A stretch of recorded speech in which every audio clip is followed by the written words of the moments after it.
Le professeur d'histoire, il voit les examens finaux avec les notes et un diagramme pour comparer les notes des deux classes, classe A et classe B. Il identifie deux affirmations suivantes qui doivent être vraies selon le schéma de la boîte à moustache et coche la deuxième colonne. Donc en fait, j'ai 4 options ici. Il faut que je coche ce qui doit être vrai. Donc ici, un pourcentage plus élevé des étudiants de la classe B ont obtenu une note inférieure à 70 que ceux de la classe A. Donc en dessous de 70, c'est là. En classe A, ça c'est 25% de la totalité. Donc ici, c'est moins de 25% par rapport à 70. Et ici, c'est 25% plus un peu, donc c'est plus grand que 25%. Donc si classe B, c'est plus grand que... Il y a plus de monde qui a moins de 70 en pourcentage que classe A. Ça, c'est bien vrai, oui. Après, les données pour classe B ont distribution normale. Classe B, c'est pas... La médiane devrait être au milieu, parce que la moyenne est au milieu pour normal. Mais en normal, il y a beaucoup plus concentré au milieu et les moustaches bien étendues chaque côté, donc c'est pas normal. Plus des étudiants de la classe A ont obtenu une note supérieure à 90 à l'examen que ceux de la classe B. Donc, classe A, plus de 90. Je ne sais pas parce qu'ils sont en partie tous les deux. En plus, c'est marqué plus d'étudiants, pas pourcentage. Donc, même si ça, c'est 25%, ça, c'est 25%.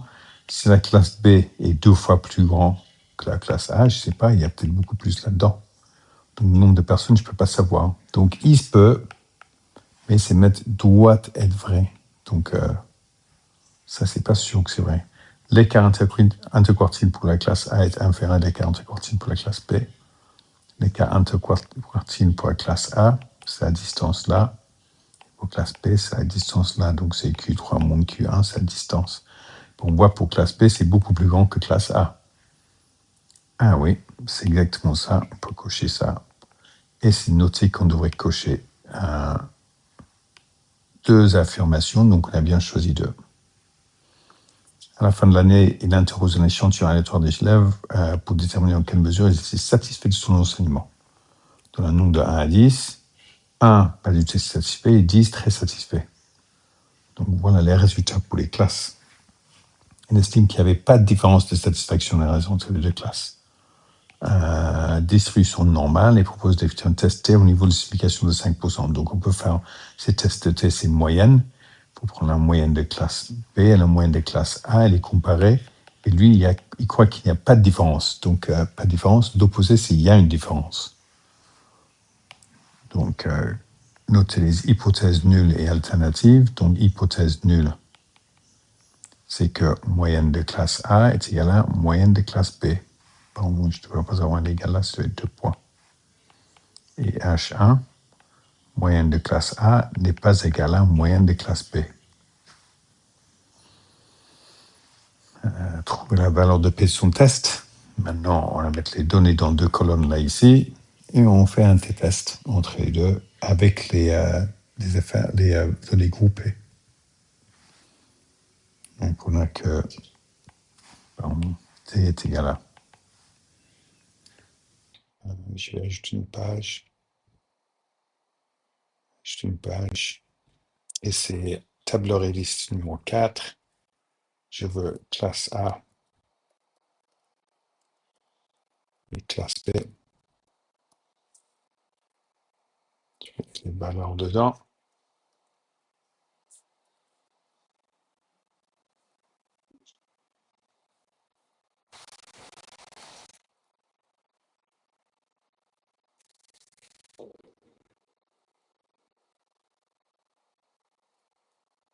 Et classe B.